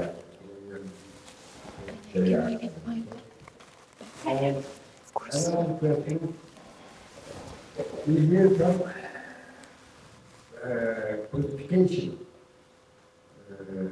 from French government about Islamic law in Northern Africa. They codify Islamic Sharia. They say so. What do you think about this codification of Islamic Sharia? Maybe they want to move because of that. I don't know what to think about it. I can answer the first, because that's kind of what you may see quickly pass through on the slide, and I said I had to skip the but what was your question exactly? What was the relation to colonialism then? The codification of Islamic law in Northern Africa. Yes, but that was the second part, but the first one about Ibadis, well, how did you phrase that? First part, is there any different reaction from Ibadis? Oh, yes. So the thing is that before the French came, Ibadis were isolated completely. So they had their own system, as I said, with the new system. So when the French came, first they just set up the protectorate. So they allowed the Ibadis from the 1850s, based in 1882. They allowed the Ibadis just to do as before. And when they then came in 1882 and integrated it into Algeria, this was another thing for all the Ibadis, because they had not been part of Algeria. They had been, for the Ottomans on the coast, they recognized that the Ibadis as foreigners, so they had a foreign system. Yeah. And so the ulama of the Mazhab, they wanted to get back. They wanted to have nothing to do with the colonials and nothing to do with other Algerians. That was the first reaction. Get back to the protectorate situation, so that we can rule ourselves. And then there was a second reaction. That was what I was talking about in the 20th century, from the mid-20th century, saying that this doesn't work. And they started to connect to the Ben Badis and to the nationalist movement, and joined them, and joined also the electoral system that the French set up. And that is kind of reformist situation. So what I describe is that what the French did with the legal system in Mazhab, they have always recognized this as a separate legal area of the Ibadis.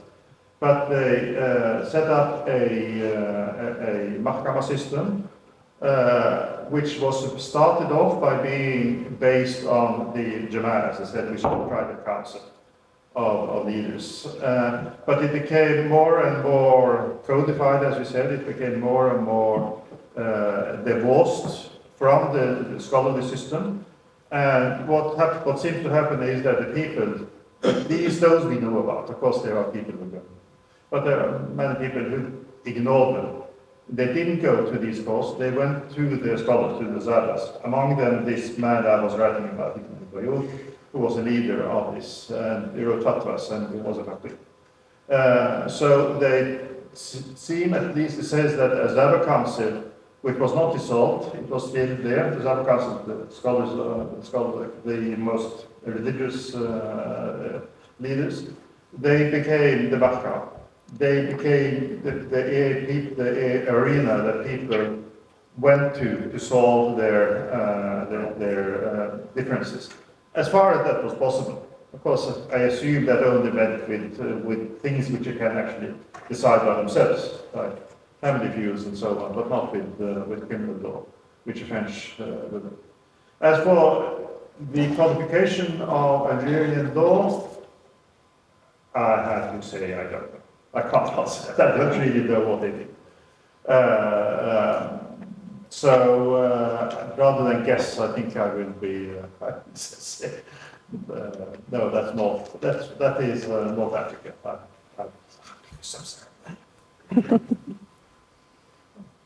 Yes, any other question? Yes.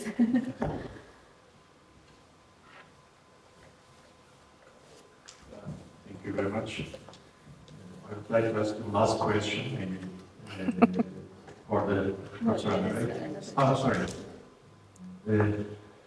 Actually, when we look at the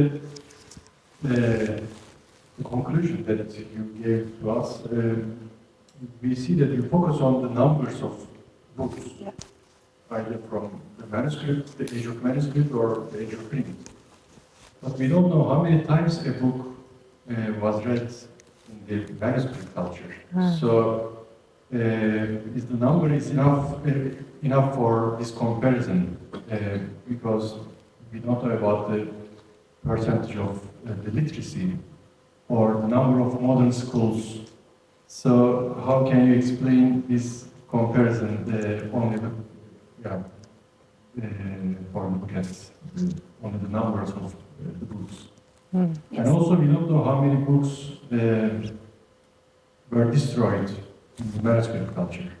We only focus on the books that survived until today. So, these are my questions.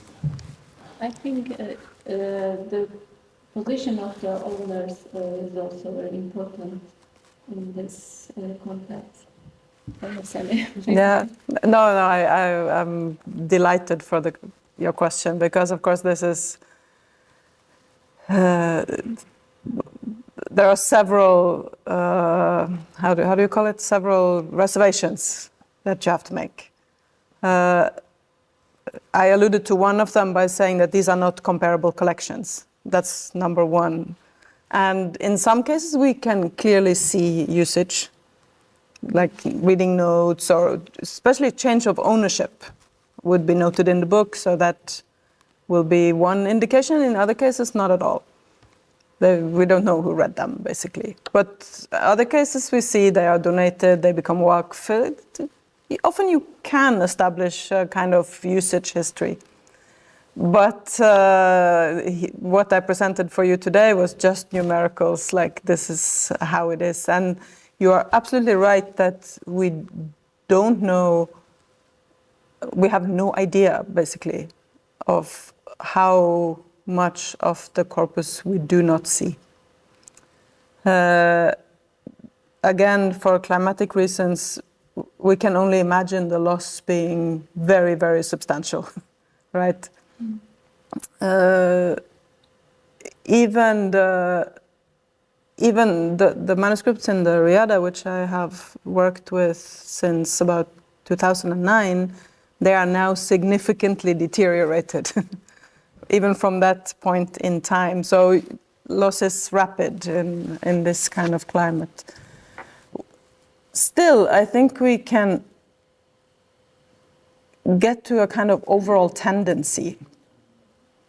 But I myself much prefer the in-depth study of specific libraries, because then you are much more capable of seeing this kind of usage. But we are also trying to make a geographical mapping of where the prints came from. And that, I think, is a sort of indicates changing types of circulation, if I may put it that way. But even further, of course, would be to read all the stuff and see, because we just categorize. This is Maulid. This is collection of duat. This is collection. Sometimes we can know upfront what it is. Other times, not at all. So you are completely correct in pointing out the limitations of this kind of statistics. Also, in the project, we have one PhD student who is like doing observing present day practices and how they relate to the textual tradition, which I think is where you can make that kind of link. Very similar to the study that Knut talked about what a Qadi does in his court, and how he has in front of him, or in his head, clearly the training of a Qadi, and he is aware probably of the historical tradition in which he stands, but it doesn't necessarily mean that this is what is being practiced. So thank you for pointing out the limitations, and that's why I'm saying my conclusions are extremely tentative here.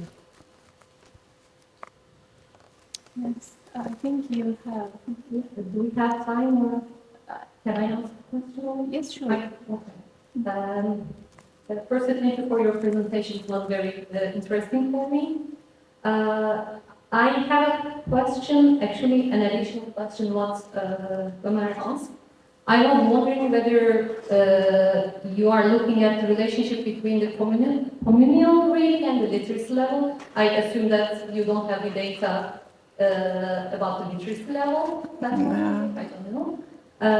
But I think there is, maybe I am wrong, maybe I misunderstood, but there is, I think, this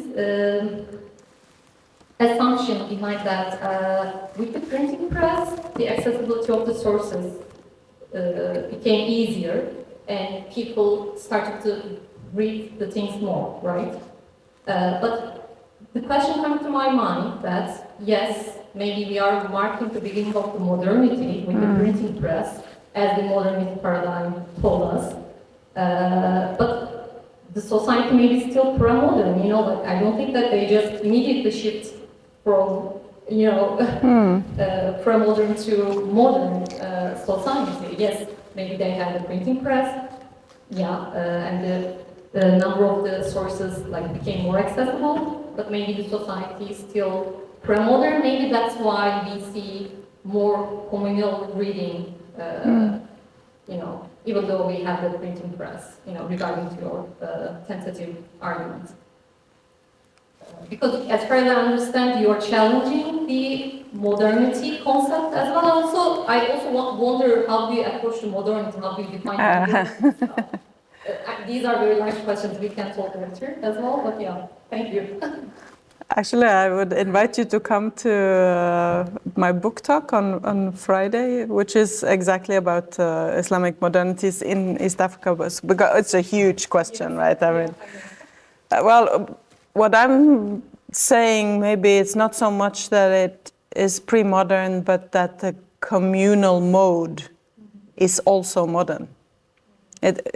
Yeah, that's more my argument, that the kind of circulation of texts that are evidently not meant for sitting in your sofa or, you know, are also increasing. And we see that actually throughout. There are some excellent studies done in Egypt by a French scholar, I always forget her name, Catherine Mayer-Jaouin, where she has tried to trace down. It's difficult to do because they disintegrate so quickly. But she's also indicating that with print comes, of course, the rise of reading to learn, reading novels, reading for pleasure, but also this type of text.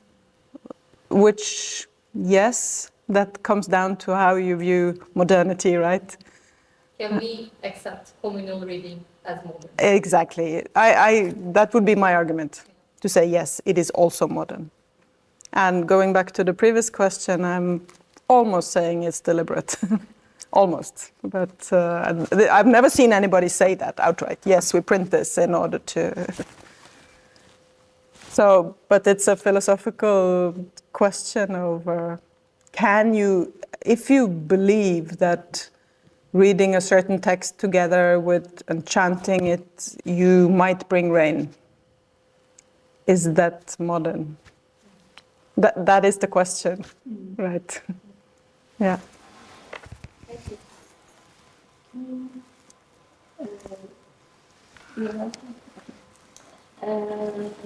Okay, I think I believe we have had a very productive and interesting discussion, and I'm sure we all learned a lot from our speakers today.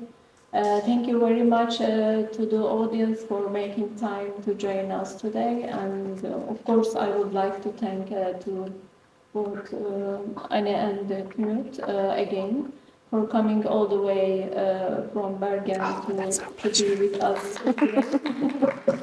And